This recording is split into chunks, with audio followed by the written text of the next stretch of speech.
बंधु माने आजिर एही कार्यक्रम को आपण मानक स्वागत। आजिर एही कार्यक्रमटी सिंह राशि व्यक्ति विशेष मानक पई बहुत गुरुत्वपूर्ण अटे, बहुत ही खास अटे। कारण राखी पूर्णिमा पर सिंह राशि व्यक्ति विशेष मानक जीवन में एक गुरुत्वपूर्ण घटना घटिबाकु जाउछि। कारण एही राखी पूर्णिमा दिन वर्षर शेष चंद्र ग्रहण मध्य लागिबा पई जाउछि।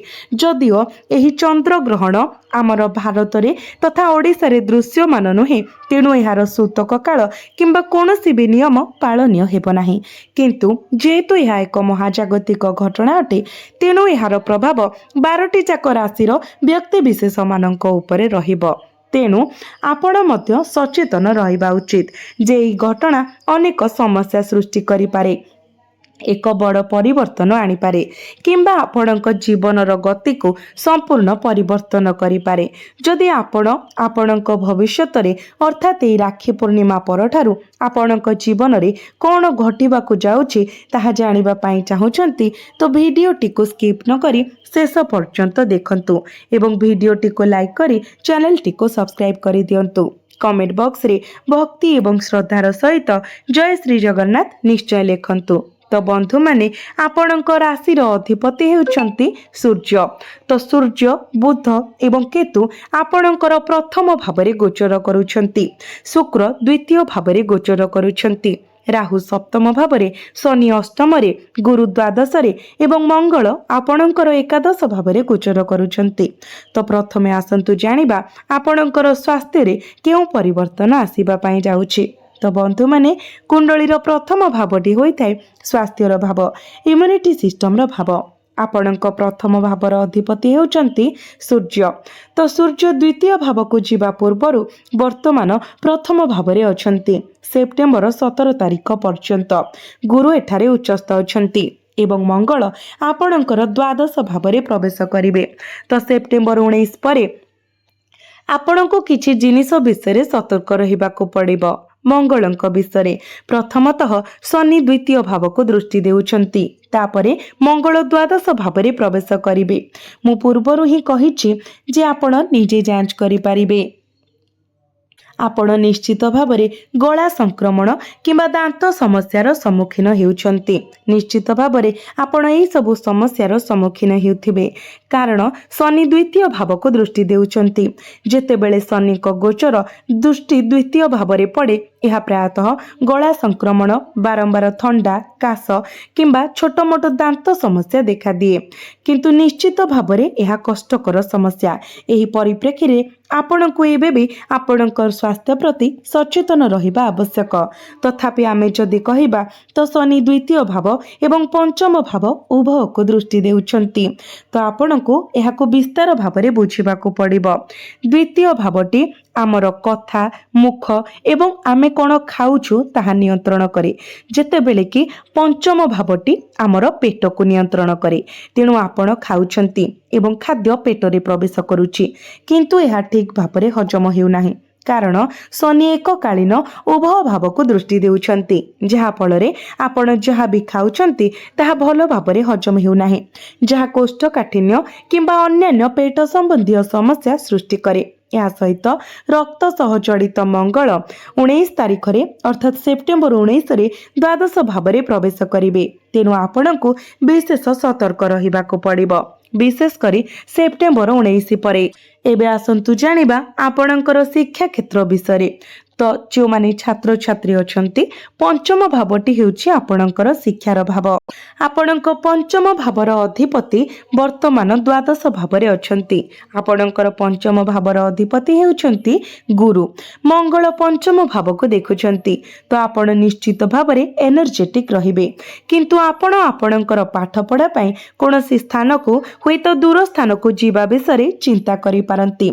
शिक्षा पई आपण विदेश जीवा को मध्य भाबी पारंती। जदि यह आपणकर योजना, तेबे यह आपणक पई एक उत्तम समय। तथापि जदि आपण आपणकर वर्तमानर स्थान रे रही पाठ पढ़ा करबाकू चाहुचंती तेबे आपणकर मन विचलित होई पारे। मंगलंकर दृष्टि पड़ुथिबा हेतु आपण परस्पर विरोधी चिंताधारा अनुभव करि पारंती। गोटिए मुहूर्त रे आपण संपूर्ण पाठ्यक्रम समाप्त करबाकू दृढ़ संकल्पबोध अनुभव करंती। आपणकर बही खोली काम करबाकू आग्रही अनुभव करंती, किंतु परवर्ती मुहूर्त रे आपणकर मन दोहली जाए। यह घटे कारण केतु आपणकर प्रथम भावरे अछंती। सेठारे केतुंकर उपस्थिति आपणक पई निजको बुझिबा कष्टकर होई पारे। आपण किए, आपण कोन करूछंती एवं आपण सठिक पथरे अछंती कि नाही प्रश्न करिबा। जे पर्यंत केतु प्रथम भावरे रही थाए से चंद्र को प्रभावित करंती। केतु को एक मुंडहीन ग्रह भावरे माना जाए, जहाँ आपणक चिंताधारा अप्रत्याशित भावरे परिवर्तनशील करि थाए। आपणको आपणकर पाठ पढ़ारे किछि स्थिरता पालन करिबाकू पड़िबो। अन्य मानकर कथा सुनंतु नाही। आपण जहाँ करूछंती ताहा ही ठीक। केवल एहा सहित आगको बढ़ी चलंतु, आपण उत्कृष्ट फलाफल पाइबे। एबे आसंतु जानिबा आपणकर प्रेम जीवन विषय। तो प्रेम जीवन कथा जदि कहिबा, आपणकर पार्टनर टिके जिदखोर स्वभावर होई पारंती। मई 2027 पर्यंत आपणको किछि नियंत्रण रखिबाकू पड़िबो। जदि आपण परिस्थिति को परिचालना करि पारिबे किंबा सेमानकर जिदखोरता को नियंत्रण रे रखि पारिबे तेबे ताहा करंतु। नचेत सेमाने अत्यधिक जिदखोर किंबा प्रभावशाली होई पारंती। आपणको याकू सतर्कतार सहित परिचालना करिबाकू पड़िबो, कारण मंगल एवं शनि उभय पंचम भाव को देखुचंती। तो जिदखोरता एक कारण हेबार संभावना अछि। एवं सूर्य आपणकर लग्न सहित जेहेतु सिंह हेउछंती आपणकर राशि एवं सूर्य हेउछंती सिंह राशि अधिपति, तो आपणकर मो पछको हटिबी नाहीर मनोभाव मध्य अछि। आपण केवल हार मानिबाकू मना करूछंती, तेणु किछि संयमता अवलंबन करबाकू चेष्टा करंतु। आपणकर प्रेम जीवन पई दृष्टिकोण मिश्रित मने हुए। तथापि जदि आपण वर्तमान कोनोसी संपर्क रे नाहांती तेबे जो किछि संपर्क गढ़ी उठिबार संभावना अछि। शनि बक्री हेबा समय एक नूतन आसक्ति सृष्टि हेबार संभावना अछि। एबे आसंतु आपणकर वैवाहिक जीवन विषय आलोचना करिबा। सप्तम भावटी हेउछि आपणकर वैवाहिक जीवनर भाव एवं राहु वर्तमान सप्तम भावरे अछंती एवं डिसेम्बर 6 तारिख पर्यंत राहु एठारे रहिबे। राहु अर्थ कौन? आपण प्रत्येक दिन झगड़ा करेबे ना ताहा जरूरी नुहे। केवल बेले बेले भूल बुझामणा होई पारे। तथापि सप्तम भावर अधिपति शनि अष्टम भावरे अछंती। मु जानिबाकू चाहे आपणक जीवन साथी किछि समय धरि ओजन वृद्धि किंबा अन्य शारीरिक समस्या विषय अभियोग करूछंती कि? आपणक जीवन साथी स्नायु, पिठी जंत्रणा किंबा मांसपेशी संपर्क रे किछि उल्लेख करथिले कि? मार्च 2025 परठारु एबोले किछि समस्या देखा जाउछि कि? एहा सहित सप्तम भावरे राहु किछि भूल बुझामणा सृष्टि करे। वैवाहिक जीवन किछि दिन पई भल रहिबो, किंतु अन्य मानकर उपरे भूल बुझामणा सृष्टि होई पारे। राहुंको प्रभावरु एहा किछि स्पष्ट। तथापि भविष्यत पई वैवाहिक जीवन आशाजनक देखा जाउछि। गुरु प्रथम भावरे प्रवेश करिबा परे परिस्थिति रे उन्नति आसीबो। जे कोनोसी प्रसंग रे भूल बुझामणा एडाइबा पई सतर्क रुहंतु। एबे आसंतु सबठारु गुरुत्वपूर्ण विषय उपरे आलोचना करिबा। आपणकर भाग्य, क्यारियर एवं व्यवसाय किपरि रहिबो। तो बंधु मान नवम भावटी हेउछि भाग्यर भाव एवं दशम भावटी हेउछि क्यारियर भाव। तो भाग्य भावर अधिपति मंगल वर्तमान एकादश भावरे गोचर करूछंती। जे पर्यंत मंगल एकादश भावरे रहिबे भाग्य आपणक सपक्षरे अछि, अर्थात सेप्टेम्बर 19 तारिख पर्यंत। यापरे मंगल द्वादश भाव को प्रवेश करिवे, जहाकू अनुकूल स्थान भावरे माना जाए नाही। तेणु 19 तारिख पूर्वर जेकोसी प्रमुख कार्य जेमिति कि कोनोसी बड़ इन्वेस्टमेंट, संपत्ति किंबा सुना किनिबा किंबा आपण विचार करुथबा गुरुत्वपूर्ण संपत्ति हासिल करिबा, एई सब काम सारी दियंतु। 19 सेप्टेम्बर परे तरबरिया भाबरे कार्य करिबार दूरेई रुहंतु, कारण मंगल द्वादश भाव को गोचर करिवे। यह केवल ମଙ୍ଗଳଙ୍କର ସ୍ଥାନ ପାଇଁ ନୁହେଁ, ଏଠାରେ ମଙ୍ଗଳ ଦୁର୍ବଳ ହୋଇଯିବା ଯୋଗୁଁ ମଧ୍ୟ ପ୍ରତିକୂଳ।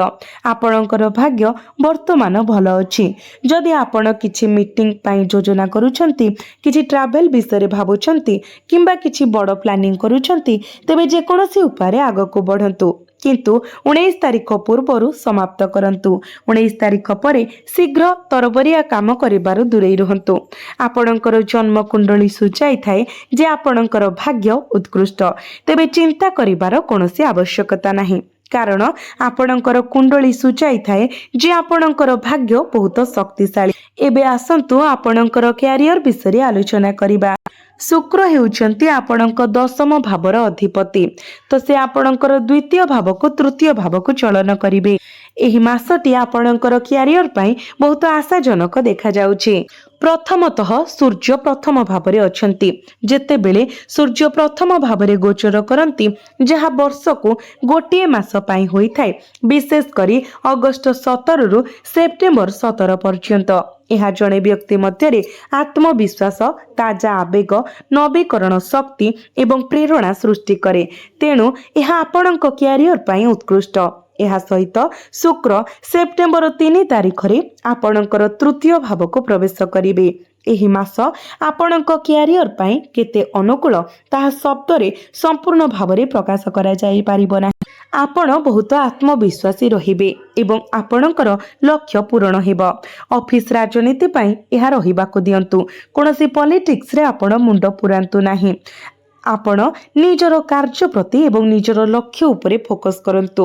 3ୟ ଭାବରେ ଶୁକ୍ର ଆପଣଙ୍କର ସାହସ ଏବଂ ପରାକ୍ରମକୁ ବୃଦ୍ଧି କରିବେ, ଆପଣଙ୍କୁ ଆଗକୁ ବଢ଼ାଇବେ, ଆପଣଙ୍କ ପାଇଁ ନୂତନ ପଥ ଖୋଲିଦେବେ ଏବଂ ଆପଣଙ୍କୁ ସଫଳତା ମଧ୍ୟ ଆଣିଦେବେ। ଆପଣ ନୂତନ ସୁଯୋଗ ମଧ୍ୟ ପାଇପାରିବେ। ଯଦି ଆପଣ ପ୍ରୟାସ କରନ୍ତି, ତେବେ ଏହି ଗୋଚର ଆପଣଙ୍କର କ୍ୟାରିୟର ପାଇଁ ଅତ୍ୟନ୍ତ ଲାଭଦାୟକ।